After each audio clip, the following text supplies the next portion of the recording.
வணக்கம் மருது உறவுகளே. இன்று நாம் பேசப்போவது தமிழக அரசியலில் ஏற்பட்டுள்ள ஒரு மிகப்பெரிய அதிர்ச்சி நிகழ்வு பற்றி. 2026 சட்டமன்ற தேர்தல் களம் சூடுபிடித்திருக்கும் இந்த நேரத்தில் திமுக தலைமையிலான கூட்டணியிலிருந்து ஒரு முக்கிய கூட்டணி கட்சி வெளியேறியுள்ளது. அது யார்? தமிழக வாழ்வுரிமை கட்சியின் தலைவர் பண்ருட்டி எம்எல்ஏ வேல்முருகன் அவர்கள் தலைமையிலான கட்சி. வடமாவட்டங்களில் பாமக இல்லாத நிலை, விஜயின் தவேகா வாக்குகளை பிரிக்கிறது. இப்போது வேல்முருகனும் வெளியேறியுள்ளார். இது திமுக கூட்டணியில் ஏற்பட்டுள்ள பலவீனத்தை காட்டுகிறது. கலைஞர் மறைவுக்குப் பிறகு ஸ்டாலின் தலைமையேற்றபோது முதலில் ஆதரவு தந்தவர் வேல்முருகன். ரோஷமுள்ளவர், சப்ஜெக்ட் அடிப்படையில் எதையும் அணுகுபவர். ஆனால் இன்று அவர் வெளியேறியுள்ளார். ஏன், எப்படி, என்ன பின்னணி? வாருங்கள் பார்ப்போம். கலைஞர் காலத்தில் திமுக கூட்டணி அரசியல் எப்படி இருந்தது? மிகப்பெரிய கூட்டணிகளை உருவாக்கி எதிரிகளை தோற்கடித்தது. ஆனால் கலைஞர் மறைவுக்குப் பிறகு ஸ்டாலின் காலத்தில் திமுக கூட்டணி கட்சிகளை கபளீகரம் செய்வது போன்ற குற்றச்சாட்டு எழுந்தது.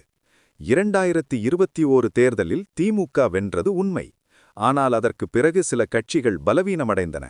உதாரணமாக மக்கள் நல கூட்டணி கட்சிகள் 2016இல் திமுகவை வீழ்த்த உதவியவை. ஆனால் திமுக அவற்றை ஒன்றுமில்லாமல் ஆக்கிவிட்டது என்று விமர்சனம். மதிமுக இன்று பலவீனமான நிலையில். மார்க்சிஸ்ட் கம்யூனிஸ்ட் கட்சி, திருமாவளவன் போன்றோர் புதம்பும் நிலைக்கு தள்ளப்பட்டுள்ளனர். காங்கிரஸை கருவறுக்க முயன்றது திமுக என்ற குற்றச்சாட்டு இருந்தது. ஆனால் காங்கிரஸ் இல்லாமல் கூட்டணி பாதிக்கும் என்பதால் சோனியா காந்தியிடம் சரணாகதியடைந்து கூட்டணியை நீட்டித்தது. இதே பாணியைத்தான் பெரியண்ணன் ஸ்டைலில் கூட்டணி கட்சிகளை அணுகுவதாக வேல்முருகன் குற்றம் சாட்டியுள்ளார். திமுகவின் நேரிடைவு இத்தனை காலமாக நீருபூத்த நெருப்பாக இருந்தது, இப்போது வெளிப்பட்டுள்ளது. வேல்முருகன் 2021இல் திமுகவுடன் கூட்டணி சேர்ந்து பண்ருட்டி தொகுதியில் வென்றார். ஆனால் இப்போது கூடுதல் தொகுதிகள் 10 கோரிக்கைகள் நிராகரிக்கப்பட்டதால் வெளியேறியுள்ளார். இது வெறும் சீட் பிரச்சனை அல்ல.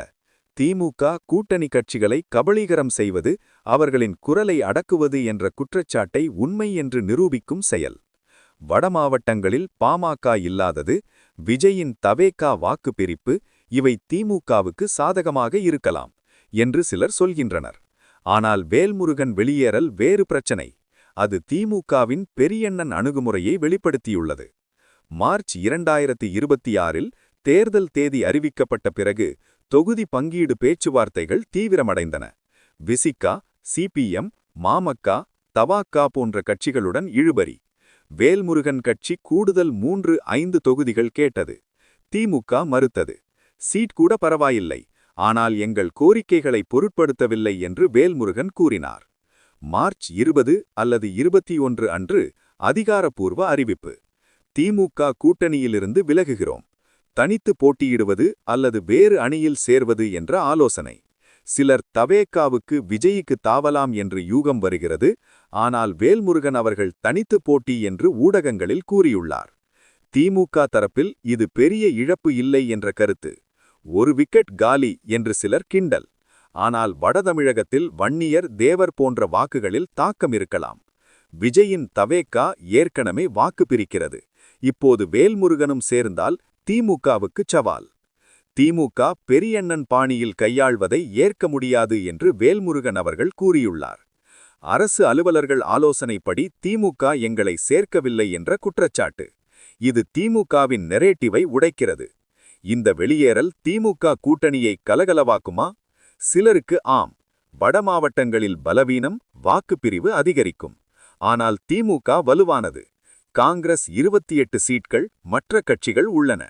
வேல்முருகன் வெளியேறல் பலவீனம் காட்டுகிறது என்ற உங்கள் கருத்து சரி.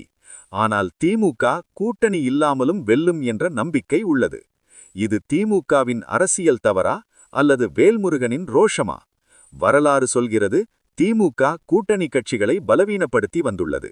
ஆனால் 2026இல் இது பூமராங் ஆகுமா? விஜய், அதிமுக, பாஜக எப்படி பயன்படுத்துவார்கள்? நண்பர்களே, இது தமிழக அரசியலின் திருப்புமுனை. உங்கள் கருத்துக்களை கமெண்டில் சொல்லுங்கள். லைக், ஷேர், சப்ஸ்கிரைப் செய்யுங்கள்.